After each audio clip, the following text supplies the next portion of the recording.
Earlier this fall, residents of the relatively new Victory Vistas apartment building in Paddock Hills began receiving notices of big rent increases and the possible loss of their homes.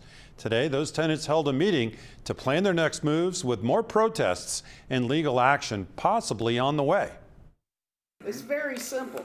What if it was your grandma? Better yet, what if it was your parents? That's Sandra Roberts, a resident of Victory Vistas in Paddock Hills, one of a number of tenants meeting to plan how to fight big rent increases the building's owners want to impose.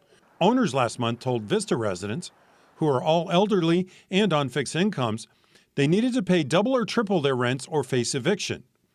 Tenants met Monday with Phil Rich, a lawyer for Legal Aid of Greater Cincinnati, who is representing 11 residents in danger of losing their homes. He's already sent these demand letters and is consulting with other tenants, and is being joined by a representative of the Greater Cincinnati Homeless Coalition. These are senior residents who are attempted to being taken advantage of, but they're fighting back because they have the right to fight back. They have the legal right to stay in their home, and the city should step in to stop that. Kingsley & Company, led by former Cincinnati Bengal Chinedum and Duquay, owns the building. Rich says the building's owners are not meeting their legal obligations under an agreement to get federal tax breaks through the Ohio Housing Finance Agency, specifically to create affordable housing for low-income individuals.